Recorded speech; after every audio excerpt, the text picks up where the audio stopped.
Mike Brown in the house. Keller Williams Realty NYC Group. We got Rob Prasad. Here we go. KW NYC Group also. Let's go, man. So let's go. We're excited to get you in the room today, Rob. This is your debut. This could be a big Bollywood send off. Any possibility. Look, if there's any Bollywood producers that are watching this, I am 100% available. I'm not booked for anything yet, and I'm totally in case you guys are wondering. Right? In case you August, you're booked. We got Mega Camp. Yeah. You can't do anything in August. Yeah. But Mega Camp. One of the great events that KW offers, right? We are totally looking forward to that, Gary. Absolutely. Can't wait to be in San Antonio and learning from some of the top people. Well, let's just get right to it because you and I will sit here and talk crap for the whole time. Yeah, absolutely. So 7 answers. So we get this a lot, and we wanted to dissect this. And so I'm waiting for the rates to drop.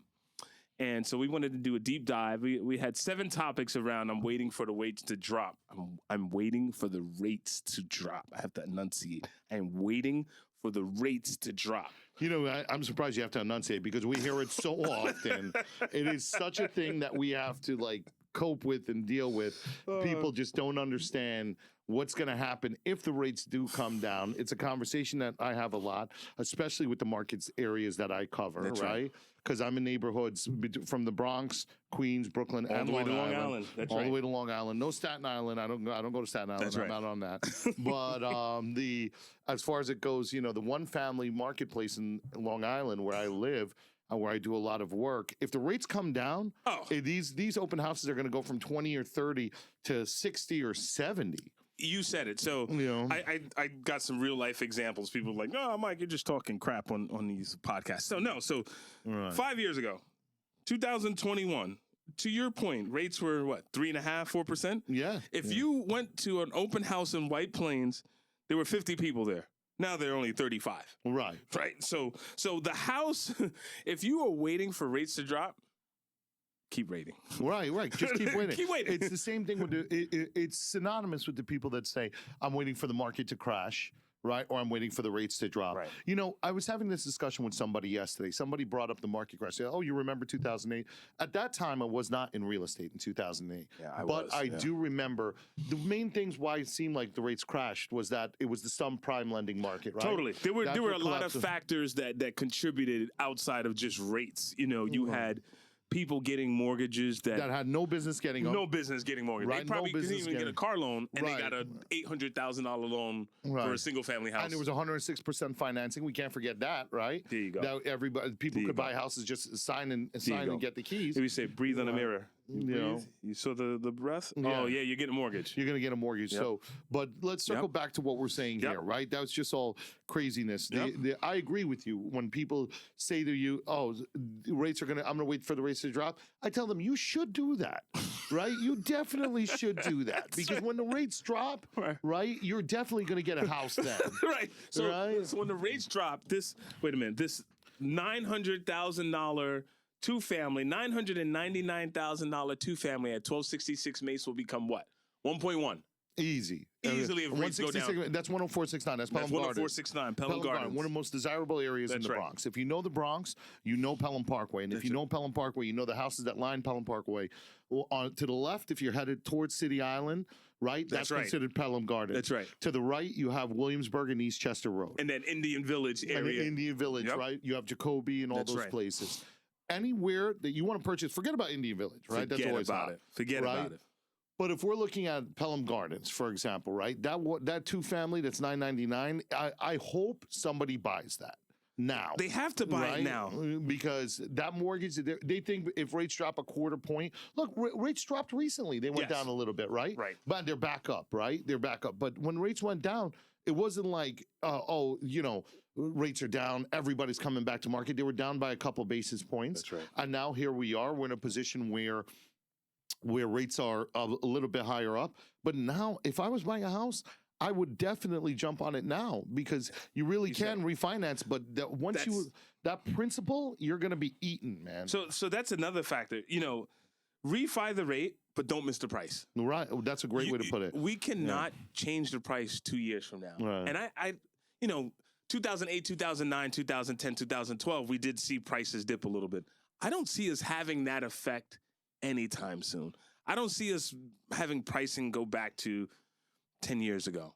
You know, and to your point about that house on Mace Avenue, 5 years ago, the house 2560 Bronxwood Avenue, comparable house, 25, like off by 60 square feet, sold for $749.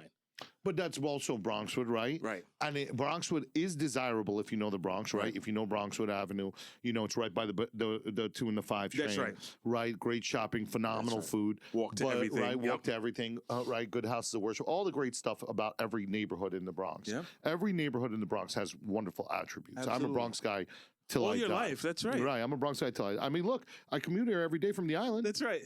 That's right. Right, but I always say a lot of good things about the Bronx. One of the points I make about the Bronx to a lot of people that invest from outside of the Bronx, I bring a lot of investors from Queens into the Bronx because I'll give you an example. Value. If you want to buy a 3-family, let's call it Richmond Hill, right? Yes. Let's call it Richmond Hill. If you got a detached 3-family with a 3 driveway, over 2 over 1 with the right, 3 driveway. over 2 over 1 with a driveway and a finished basement, What's that's a that go for? 1314 house. Right, that's a 1314 house. Now, if you buy that in the Bronx and you get it at 1-1, the rents are the same. Same rents. They are the same. Why would I pay $200,000 to $300,000 more for a property that's going to cash flow me the same thing every That's month? right. That's a good point. Right. Same Why rents. would- it's the Rates same are rents. comparable. The what? 100%. There was a time when the rents were a lot different Right. between Brooklyn, Queens, and the Bronx, right? Right. And if people say this guy from the Bronx doesn't know Queens, right now, I have 227-26, 113th Drive, which is Prime Queens Village. Yeah. Right? That it's one of 30 houses I've sold over the last couple of years in Queens. Yeah. Right? So I know You know Queens. I know Queens. Yep, that's right. And, you know, it's just a fact. It's a fact. Yeah, the value is here. The value is here. The money's to be made here. The cash flow is here. But, you know, so to your point, if we're talking about rates and we're talking about investment properties, you want to keep as much money as possible. Buy the best price at the rate now. Like you said, refi. You remember when the rate shot up, all those catchy mortgage bankers had that thing, marry the house. And wait, date the rate? Yeah, Wait, date the rate. marry the house, date the rate, right? Yeah, marry the house, date the rate, right? Yeah. There's all that catchy stuff. Shout out to all the mortgage brokers I know, good guys, right?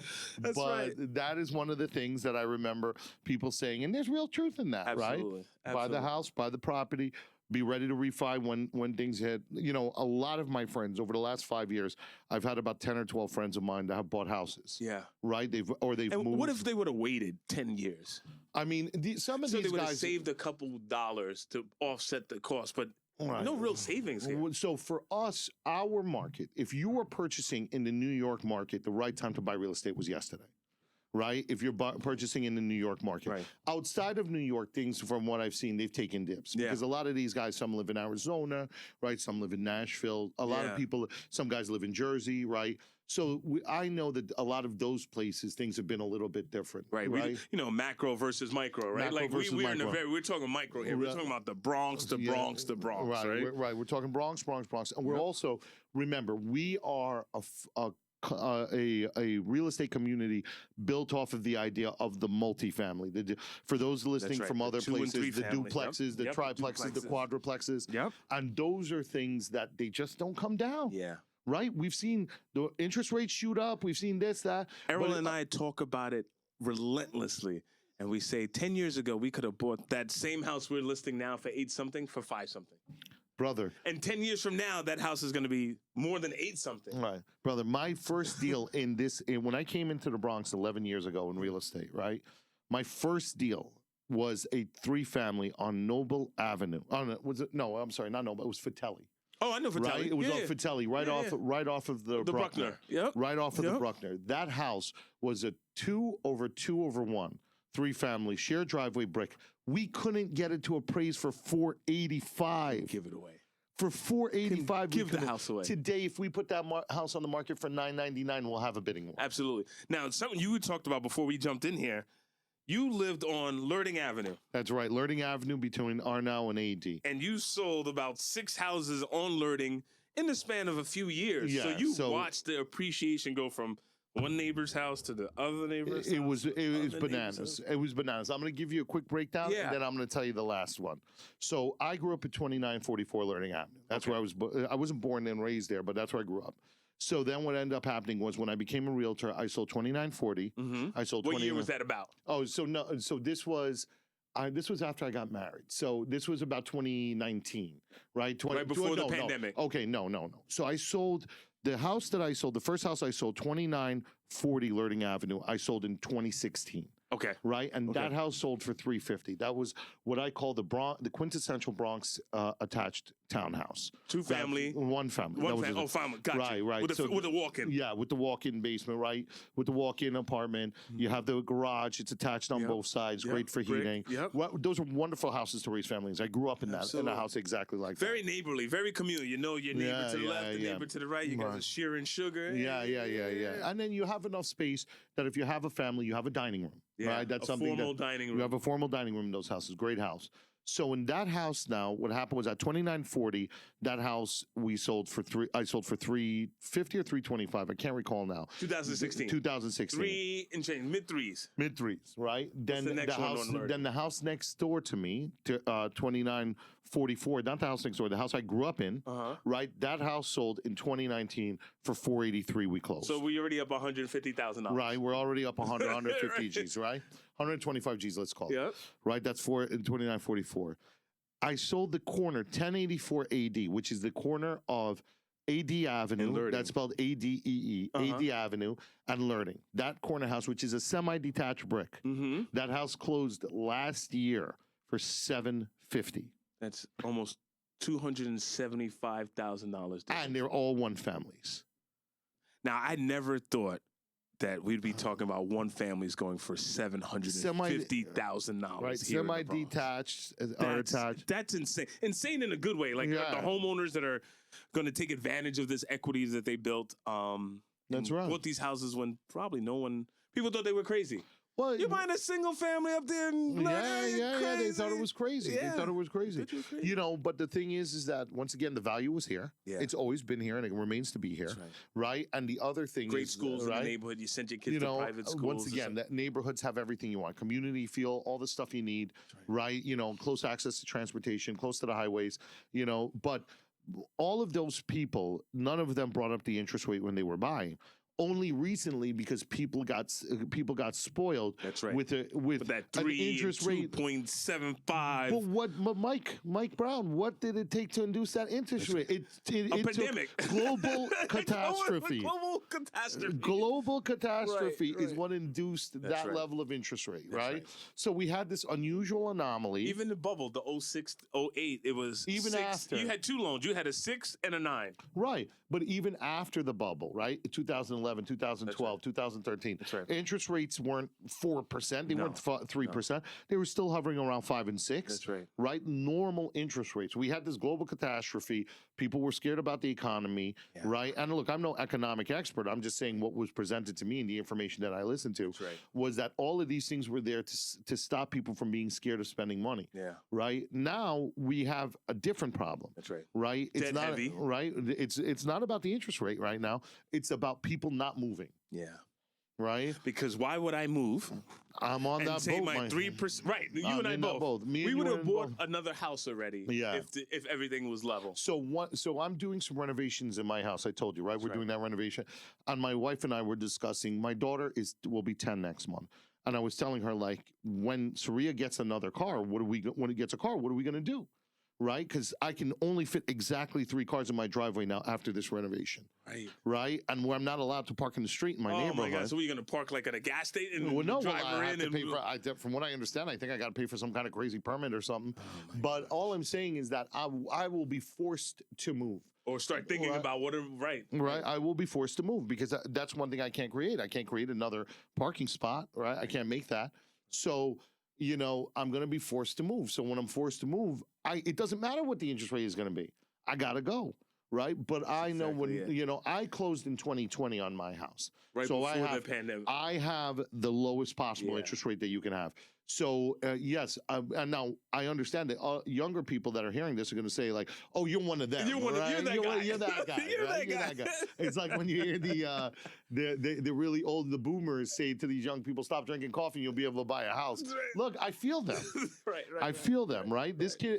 Stop drinking your Starbucks every day. Your $8 lattes. That's $40 a week. Right. I feel both sides of the coin because they're one families in the Bronx selling for $750,000, right? What's your mortgage on that? 6-7 G's, right? Right. In today's numbers. Right. Today's numbers. Now, the other thing that I find fascinating about the Bronx and selling a single family house today, it's not as much FHA as we used to see. That's true, but remember, people are being blessed by their parents, right? Yeah. We see a lot of that, especially you and I from the Caribbean communities. That's right. A lot of gifts. You know, Yeah. we see a lot of gifts. I see a lot of gifts. A lot of the Caribbean people that I work with.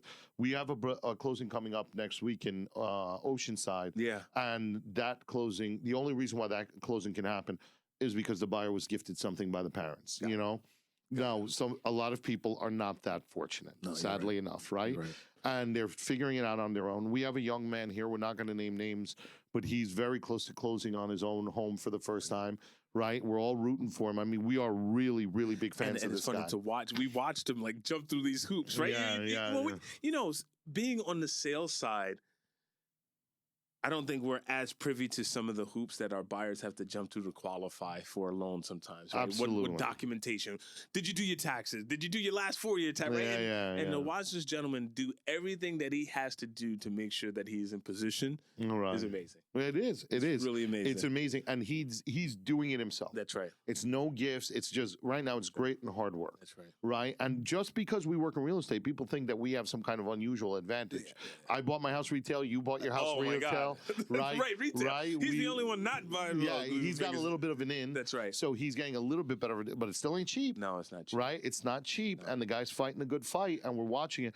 And Mike and I, like I say, he's a really good buddy of ours, and we're rooting for him. Everybody in the office that knows is rooting for him. Yep. He's a great guy, but at the end of the day, we also understand that, we're watching what it took that guy that's in his mid to late 30s, but he just looks much older. Let me just put that out there right now. He looks much older. He's not aging well, right? He looks. You're a bad man. Yeah. You're a bad man. No, we love him. We love him, but he looks much older. We're watching him do it grassroots. I'm going to save my money. We're doing it. I feel for our buyers. Before you say that, I just want to add this one other thing. Yeah. He needs a house, so he doesn't care about the rate. Right? He needs a house. He needs a place for his kids to grow up. So he's not. Right. He was not even questioning the rate. Right. The one thing I could tell you today is that never in his mind, because he has direct insight to the marketplace and he learns and he's smart, he never said, I'm going to wait for rates to drop to buy.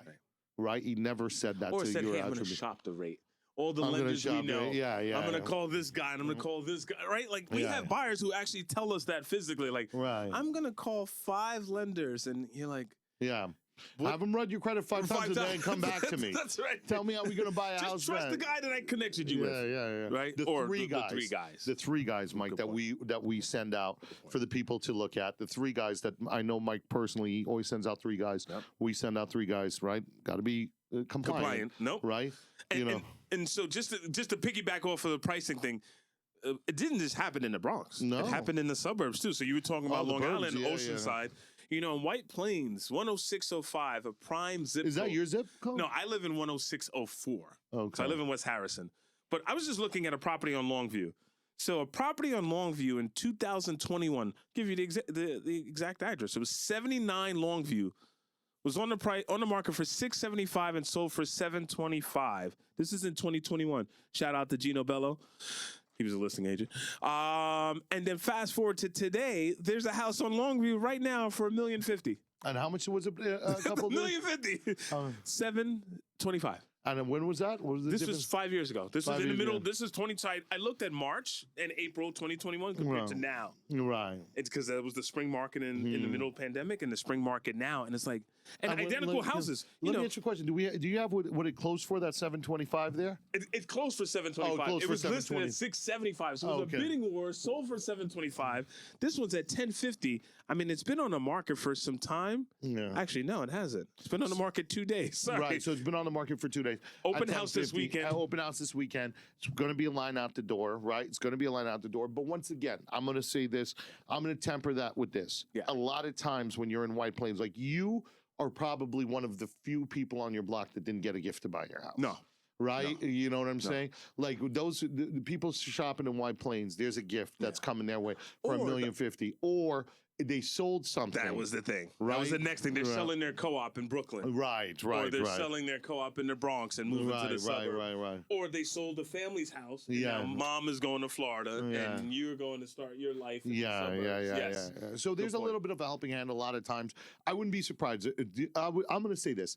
30 people going to walk through the door for that open house, Yes. $1,050,000, right? I have a good friend looking for a house. Right. And out of the 30, I would probably say 20 got a gift. Yeah. Got a gift. And by gift, I'm saying that they got help and they gave a gift to themselves by buying a property early, selling and moving that money. An early gift to themselves. That's right. An early gift to themselves. You know, it's an interesting thing in New York because we look, the other side of retail real estate from our perspective is rentals, right? Yes. And we have the market of the moment we're in right now. We have girls in this office and men, but mostly there's a team here that does rentals with a science, with surgical precision. That's the only way to put it, right? Surgical precision. And those girls, the numbers that these girls are getting for these rentals today, you know, I mean, you know, a 1-bedroom, Gun Hill Road, right? 10469. Now, Gun Hill Road, by no means am I staring anybody. I'm giving a personal opinion here, right? It's a personal opinion here, right? Right? Gun Hill Road, you know, when we were growing up. 2,400 for one bedroom. When we were growing up, it was a little rough, right? So I remember 30 years ago, I had family members living on Gun Hill Road 25 years ago. And, you know, it was $875 for a 1-bedroom, right? $950, and then when it got to $1,000, it was like $1,000 for Gun Hill Road. Today it's $2,350, right? $2,450, and that's Gun Hill Road. Yeah, you know that's Gun Hill Road. So like, you're getting your first job out of college, and you're looking for an apartment. You and a friend got to split a studio. Right. That's how it looks, right? Right. You know, I'm 45. You're 48, right? Yeah, 48. Yeah. You know, 24 years ago, I get out of college. I want to rent an apartment. It was a feasibility. I could kind of go anywhere. I could go to Queens. I could go to Long Island City, which wasn't Long Island City 21 years ago. No, wasn't the Long Island City we know today. Yeah. Everybody that's a Blend on the Water has no idea, right?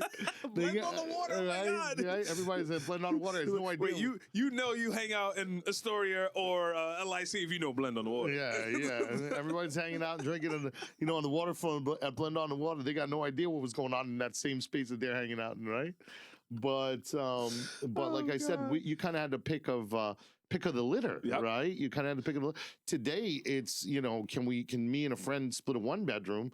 And can we go from there, And you know, something you said earlier about the lines at the open houses, less competition on these houses means more purchasing power. Right. I was talking to one of my buyers and not trying to be discouraging, but if you don't compete well, it's going to be hard to compete against a 30, 40 person open house. 100%. It's just hard. And the other thing, really hard. Right, that's great advice. And for us as the buyer's representative, look, I want you to get the house. Trust me, we're giving you good advice. Right. Right? Like, I'm not telling you to go buy a house somewhere else, but just be realistic about what your options are.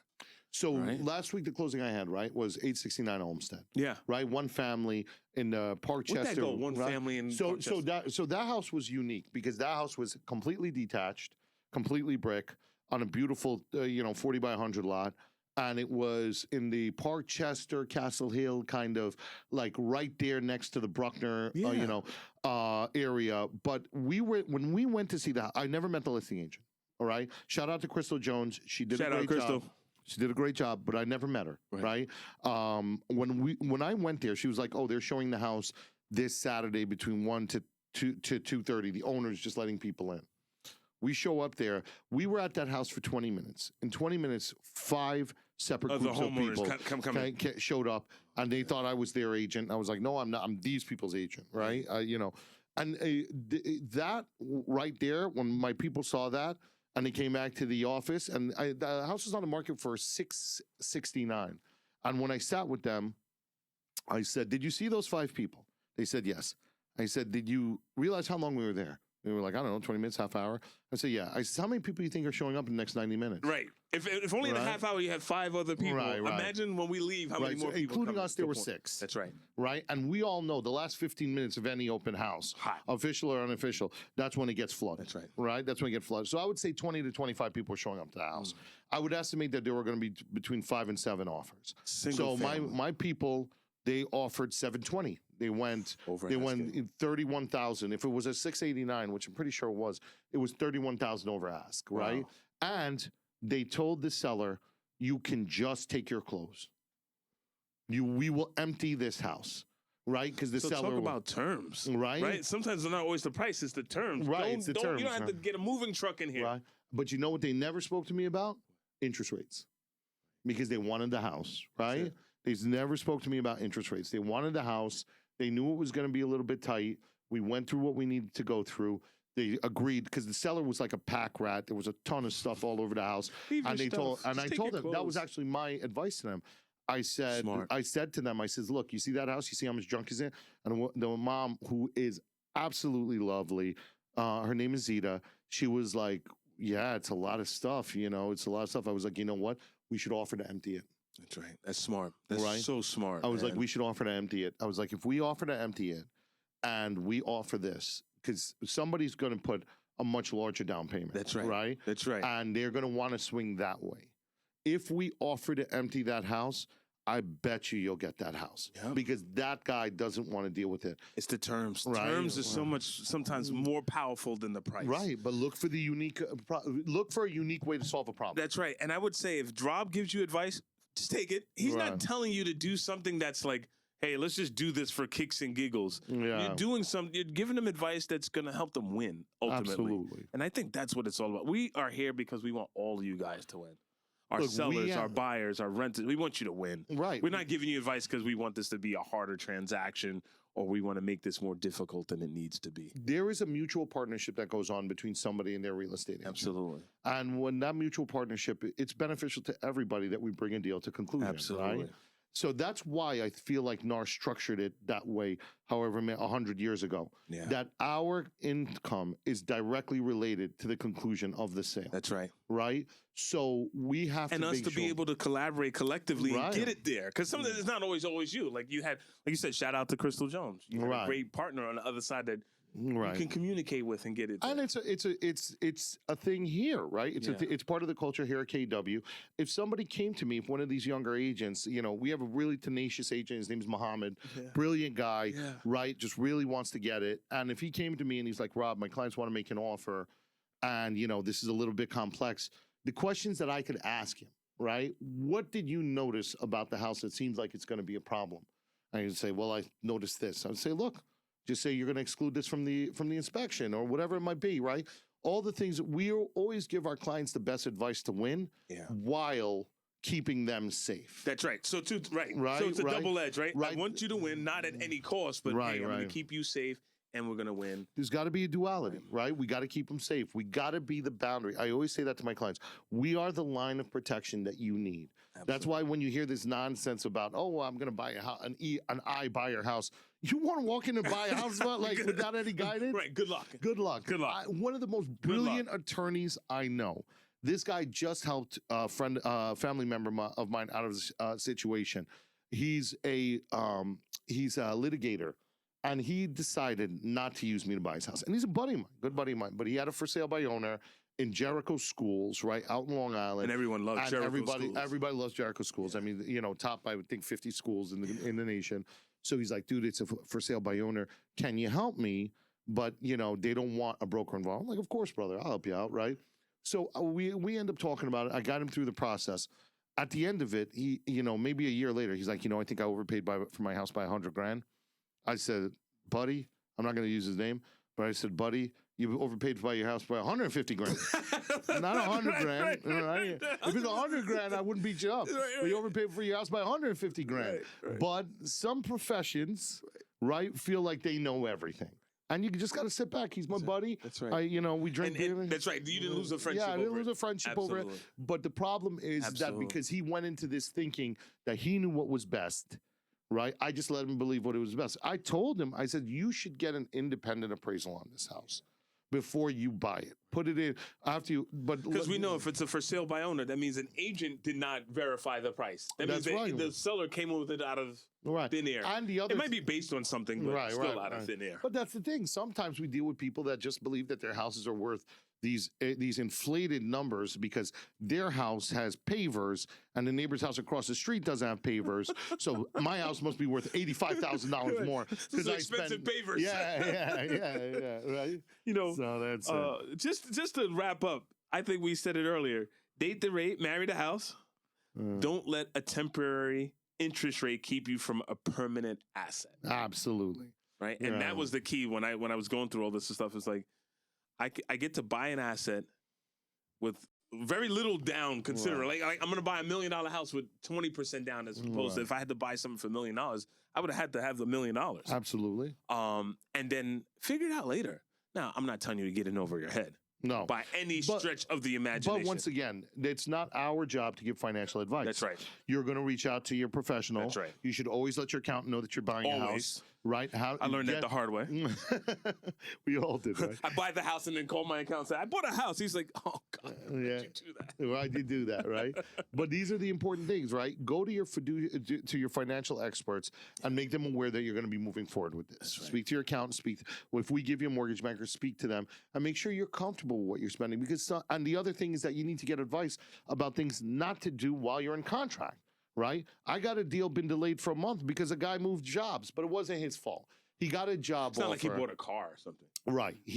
This guy worked as a contractor for a small company. Right. And 5 years ago, he put in to become a porter for NYCHA. And right? They finally called him. And of course, 3 weeks. Yeah, 4 weeks. I got my dream job. Right. He gets his dream job. And the guy has to move and it delays things. But, look. At the end of the day, things like that happen. Yeah. Here's the big one. That's another reason why you have a realtor, right? That's right. Because I can get on the phone, we can have a conversation, I can relay the truth.